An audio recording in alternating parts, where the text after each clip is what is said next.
Hi, this is Gary Boss here at Audio Technica at the Winter NAMM 2014 show, and we're here with Guitar World, and we're really excited to be launching our new System 10 Stomp Box system. What is that, you may ask? Well, we had introduced a System 10 desktop system quite a while ago, and it was a really rock-solid digital platform. This is a 2.4 gigahertz digital platform, 48K, 24-bit 48K, so it's true resolution, good for guitar and bass players. And we kind of put it in a new form factor. We like to say we've taken the System 10 to a whole new level, the floor. So what do we have here?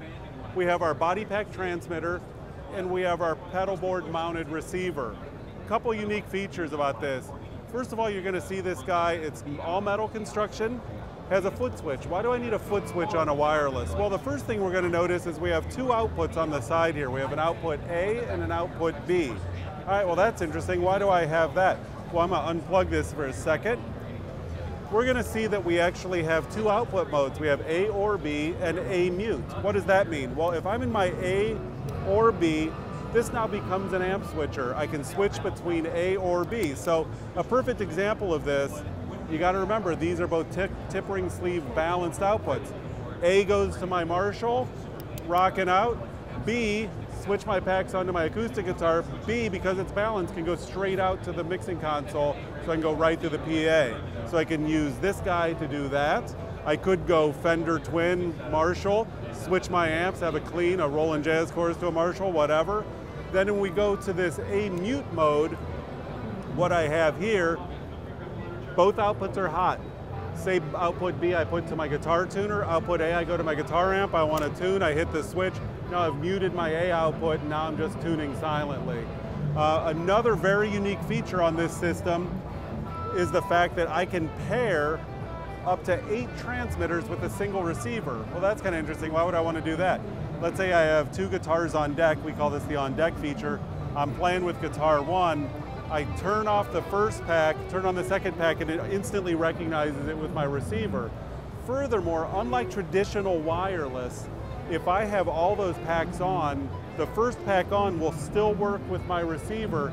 With traditional UHF, what happens is they interfere with each other. I can't have 2 packs on, and if you ever do that by accident, all heck breaks loose. It's horrible. A couple little housekeeping things. Input is kind of interesting. It's a 9 or 12 volt, tip positive or negative, so it'll handle almost all universal pedal board power depending on whatever you have. Again, I talked about the metal construction. We have rubber feet on the bottom. We do include Velcro if you want to mount it to your pedal board. Great sound and system. Battery gauge on the receiver from your transmitter. It's Audio Technica System 10 Pedal Board Wireless. We're really excited to be launching it with you guys here at the NAMM 2014 show. You know, if I kick on my wireless pack, if you're familiar with most wirelesses, the moment there's multiple packs on, they panic. You get all sorts of interference. They're trying to jump between them. This one's in here. It's just going to sit in a standby mode. And then let's say I'm playing live, and I do what every guitarist has done at least once or twice in their life, and you break a string. So now I got to run back, and I got to grab my backup. So I just mute my guitar, and as it turns off, now it grabs the other one. Ready to go. No pops, no clicks. Now I got my backup, and I can get going. And you can have up to 8 units paired up. So it's just going to go in order you turned them on. That's one of the really cool features about this system. On top of that, you know, we're not even talking about how die-hard reliable this is. The NAMM convention, you know, as you can probably imagine, is one of the worst places you could try to be using a wireless. Everyone here is on wireless. I've got 2 channels of wireless. My headset is wireless. All the guys at QSC behind me, they're on wireless. Now, this is also a 2.4 gigahertz band wireless system, which if you know anything about computers, that's what Wi-Fi runs on. Pull out your cell phone. Look at how many Wi-Fi networks are going on here. Literally hundreds. Every booth has their own. Still rock solid reliable. I did 9 hours here yesterday, about halfway through the day today. Haven't had a dropout once. That's as much of a stress test as you could possibly give a wireless.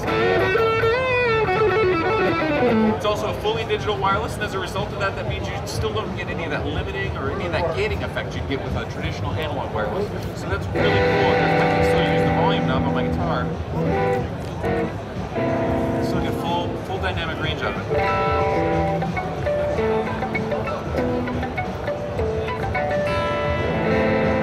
It's also got a big enough frequency range. It's a 24 4-bit unit with 48K audio. So even if you're playing a bass or you're playing a 5-string bass, you got that low B, still got the frequency range for that, so you can get it down there and be using it. The other really cool thing is that the numbers on it, when I say it's an 8-channel, it'll support up to 8 packs, that doesn't mean it's only 8 channels. So it's not a situation with a lot of other wireless products where if both members of your band, if your bass player and you both have this pack, you're gonna have to be like, oh, well, I'm on 1, you get 2. Every time you turn this on, each person gets their own 8 dynamic channels. So it's going to turn on, scan the frequency range, look for what's open, and then grant you 8 channels. So every member of your band that's running one of these still has 8 separate channels themselves. It's not a situation of, oh yeah, my bass player ended up on 1, so now he's coming through my rig. And so that's one of the really cool features about this.